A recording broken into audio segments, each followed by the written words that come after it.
వర్షాకాలం వస్తే పాముల బెడద సర్వసాధారణం.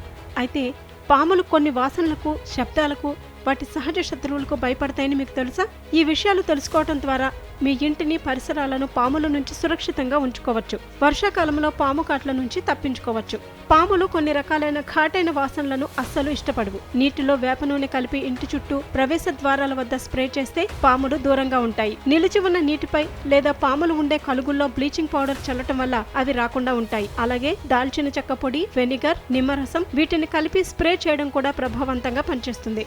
ఉల్లిపాయలు, వెల్లుల్లిపాయల్లోని సల్ఫోనిక్ యాసిడ్ పాములకు నచ్చదు. కిటికీలకు, తలుపులకు రుద్దడం లేదా ఇంటి తోటలో ఈ మొక్కలను నాటడం మంచిది. లవంగం, దాల్చిన చెక్క నూనెలను కలిపి స్ప్రే చేయడం ద్వారా పాములను తరిమివేయొచ్చు అంటున్నారు నిపుణులు. అమ్మోనియా వాసన పాములకు పడదు. అమ్మోనియాలో ముంచిన గుడ్డలను పాములు వచ్చే ప్రదేశాల్లో ఉంచవచ్చు. కొన్ని మొక్కల వాసనలను కూడా పాములు దరిచేరనీయవు. కాక్టస్ అనే ముళ్లతో ఉండే మొక్కలు, స్నేక్ ప్లాంట్, తులసి, నిమ్మగడ్డి, బంతిపూలు, నాగుదంది, lavender, mint, eucalyptus, rosemary, fennel, geranium వంటి మొక్కలు పాములను దూరం చేయటంలో సహాయపడతాయి. పాములకు కొన్ని సహజ శత్రువులుంటాయి. ముంగిస పాముకు ప్రధాన శత్రువు. ముంగిస ఎదురైతే పాము తప్పించుకోవడానికి చూస్తుంది. కుక్కలు, పిల్లులు ఉన్న ప్రదేశాల్లోనూ పాములు ఉండటానికి ఇష్టపడవు. గుడ్లగూపలు, మరికొన్ని పక్షులు కూడా పాములను వేటాడతాయి. పాములకు చెవులు లేకపోయినా అవి భూమిలోని ప్రకంపనలను, గాలిలోని కొన్ని రకాల ధ్వని తరంగాలను గ్రహించగలవు. పెద్ద శబ్దాలు లేదా ప్రకంపనలు వాటిని కలవరపెడతాయి. అలాగే పాములు సాధారణంగా మానవుల ఉనికిని గుర్తించి దూరంగా ఉండటానికి ప్రయత్నిస్తాయి. మనం ప్రశాంతంగా ఉంటే